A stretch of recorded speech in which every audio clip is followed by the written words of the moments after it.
लोकसभा चुनाव के दौरान कन्हैया कुमार से दूर दूर रहने वाले तेजस्वी यादव अब उनकी बगलगीर बन गए।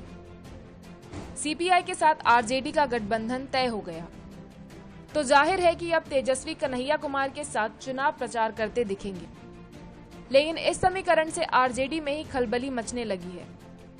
महागठबंधन के कई नेता बीएसपी की टिकट के लिए भागदौड़ शुरू कर चुके हैं।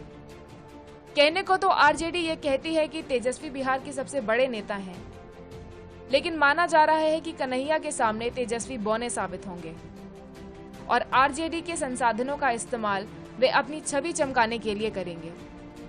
बीजेपी से आरजेडी के इसी हाल पर चुटकी भी ली है।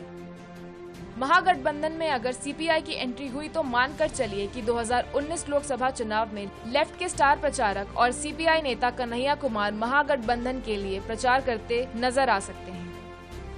इससे महागठबंधन को फायदा होगा या नुकसान, इसका अंदाजा लगाया जा सकता है। 2019 के चुनाव में बेगूसराय लोकसभा सीट से सीपीआई नेता कन्हैया कुमार की हार का एक मुख्य कारण आरजेडी भी रही है।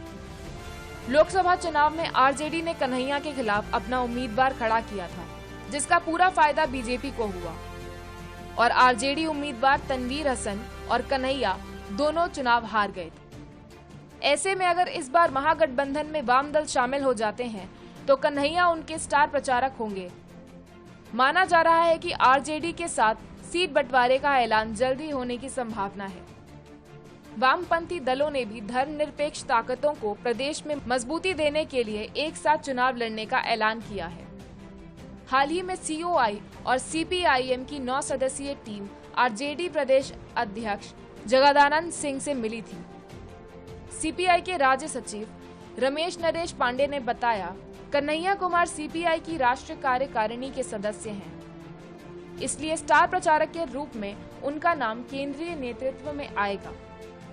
अगर सीपीआई महागठबंधन में शामिल होता है तो कन्हैया आरजेडी के लिए भी प्रचार कर सकते हैं।